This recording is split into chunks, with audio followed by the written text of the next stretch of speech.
Dalawa. Salamat. Magtitinda pa ako ng baon ng ilang araw. Sapat na ang maiipon ko para sa matrikula. Halika kayo rito, bilis. Nandito si Master Kin para mag-inspeksyon.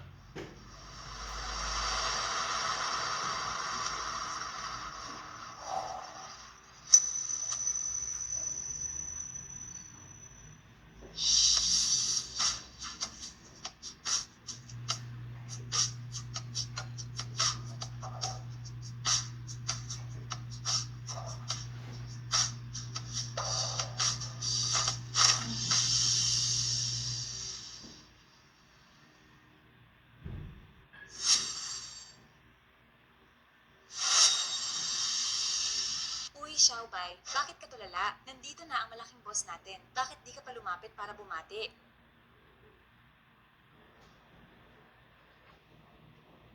Master Kin, di ko po alam na bibisita kayo, paumanhin, at di ko kayo agad nasalubong. Magandang araw po, Master Kin.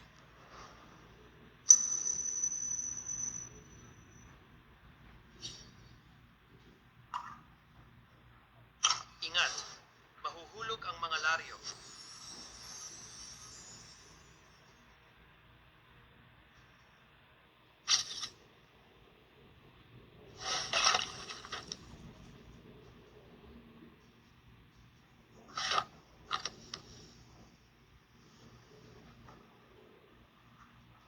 Salamat po, Master Kin.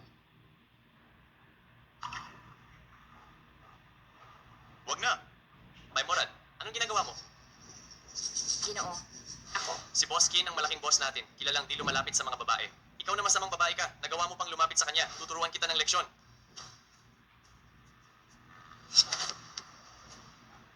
Master Kin?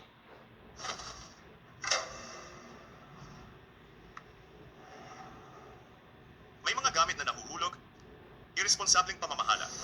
At ngayon, di mo pa alam ang tama sa mali, nagtatangka ka pang manakit. Ang dapat maturuan ng leksyon ay ikaw. Di mo na kailangang magtrabaho rito. Ang kumpanyang Chu ay di kailangan ng irresponsableng empleyadong tulad mo. Halikayo, ilayo niyo siya rito. Master Chin, mali po ako. Bigyan niyo pa po ako ng isang pagkakataon, Master Chin. Pagkakataon lang po. Master Chin, mali po ako. Magbabago na po ako. Iniligtas niya ako. Tinulungan pa niya ako. Si Master Kin, napakabait niyang tao. Salamat.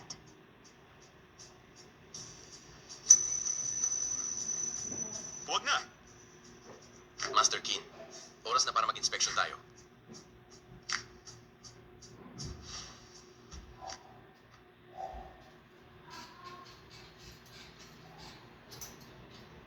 Master Kin, napakabait niya palang tao.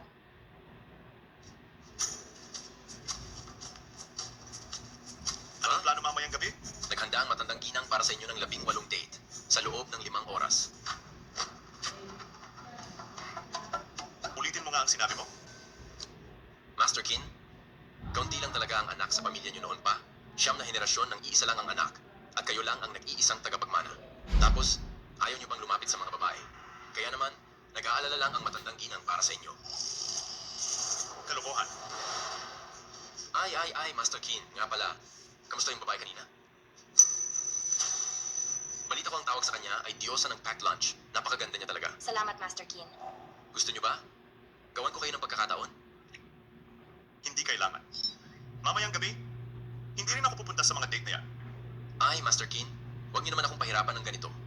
Oo nga pala, ito ang inihanda ng matandang ginang na merienda para sa inyo, para bago ang inyong mga date, ay makainom kayo ng kaunti para may laman ang tiyan nyo. Ay, Master Kin, ay, Master Chin, hintayin niyo ako.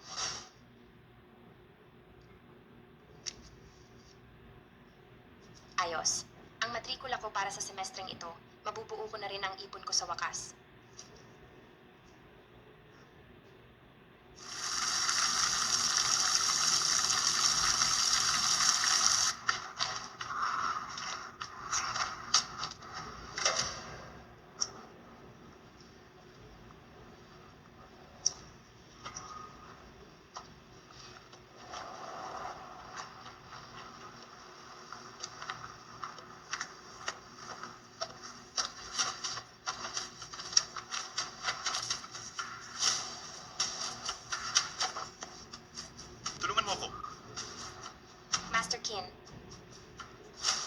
sa inyo. May sakit ba kayo? Tatawag ako ng ambulansya.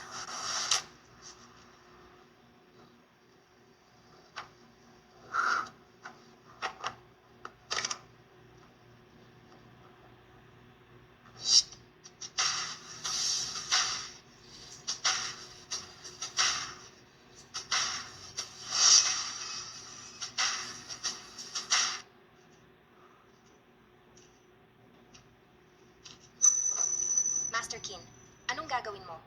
Huwag kang ganyan.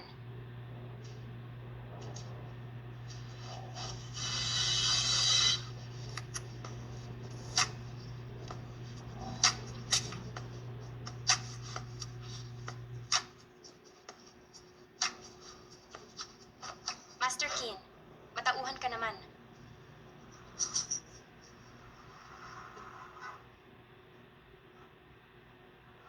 Tulungan mo ako. Nahihirapan talaga ako. Iniligtas mo ako noon. Kaya, tutulungan din kita ngayon.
Ikaw.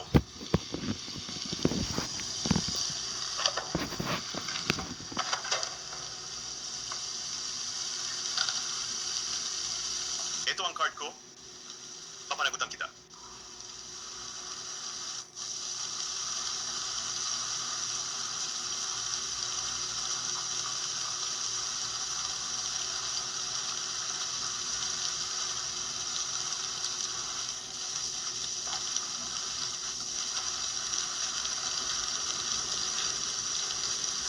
Master Kin, Master Kin. Ay. Master Kin, saan po kayo galing? Kanina ko pa kayo hinahanap. Ang damit nyo? Hindi kaya? Diyos ko, sa wakas, dininig din ang panalangin ko. Mahigit 30 taon na si Master Kin, sa wakas, nagkaroon na rin siya ng karanasan. Ha.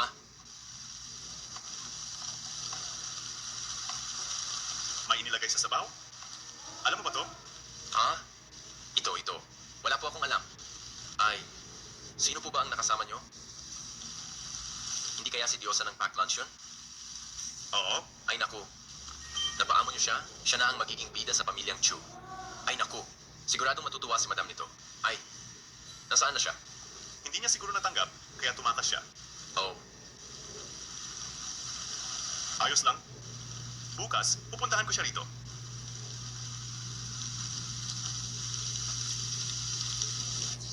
mabuti naman. Ay naku, ang utos sa akin ni Madam, sa wakas ay natapos na rin. Sandali, Master Kin. Hintayin niyo ako.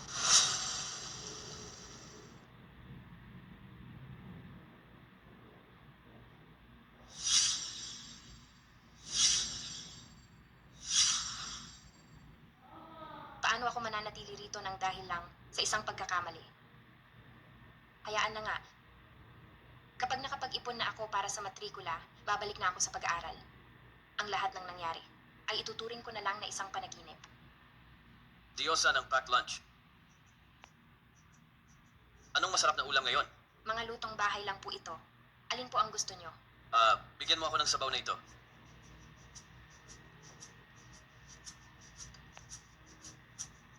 Aray, ang sakit. Pasensya na po, kuya. Ay, napaso ako. Ang sakit. Tingnan mo nga dali. May paso ba ako? Pasensya na po, kuya. Pasensya na talaga. Bakit ba ang malas-malas ko naman? Pasensya na po talaga.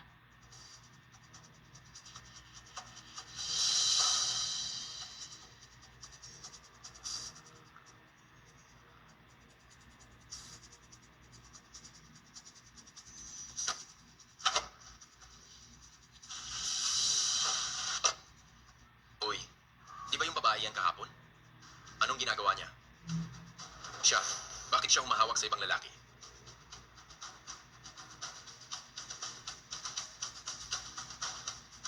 Kuya, natingnan ko na po, wala naman po kayong paso. Kung gusto nyo po, pumili na lang po kayo ng kahit anong ulam. Wag na. Hindi rin madali ang magnegosyo. Neng, ito na lang ang kakainin ko.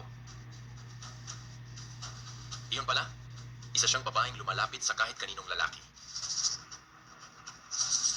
Ang ganyang klaseng babae, walang karapatang tumapak sa pamilyang Chu.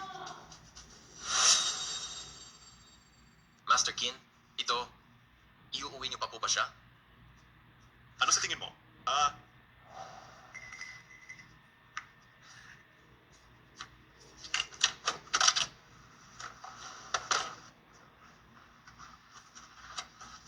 Bakit naman ganito, kuya? Libre na ang lunchbox na to para sa inyo. Ay, sige na. Huwag ka nang mag-alala. Eto, kunin mo ang pera. Alam ni Kuya na kailangan mong mag-aral. Sige na, pagbutihin mo pa.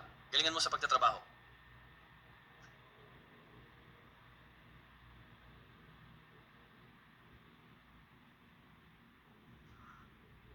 Hindi ba't ikaw yung kahapon? Di ko akalain na ganyan kang klaseng babae. Sa gitna ng tirik na araw, nakikipag-ugnayan ka sa ibang lalaki. Ang perang ito ay para sa ginawa mo kay Master Keen kahapon. Anong sinasabi mo? Anong ibig mong sabihin? Hindi ako ganyang klaseng babae.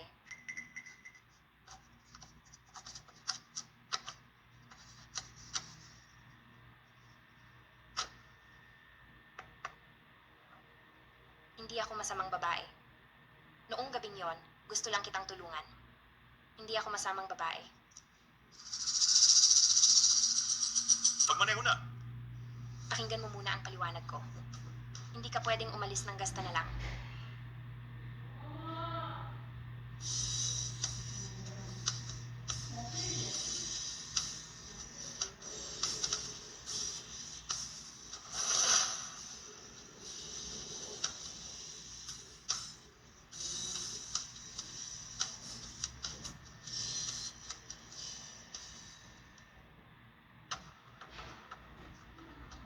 Ano ang lagay ng buntis ngayon? Malubha ang lagay ng buntis. Kailangang operahan agad. Estudyante, tawagan mo na agad ang tatay ng bata para pumunta rito. Kahit na, napagpasyahan ko ng kalimutan ang lahat. Bakit naging ganito?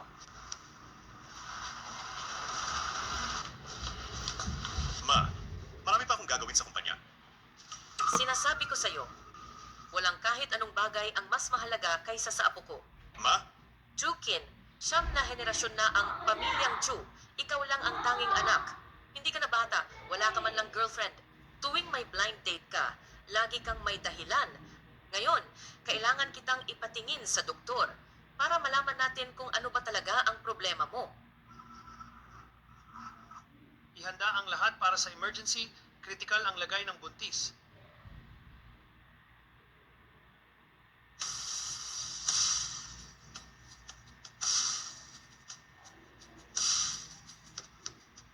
Master Keen, hindi ba yan yung babaeng nakasama mo nung gabi? Buntis siya. Anak, yung dinadala niya, hindi kaya anak mo yan? Napakabuti nito. Dinig ng langit ang dasal, may tagapagmana na ang pamilyang Chu. Ang batang to,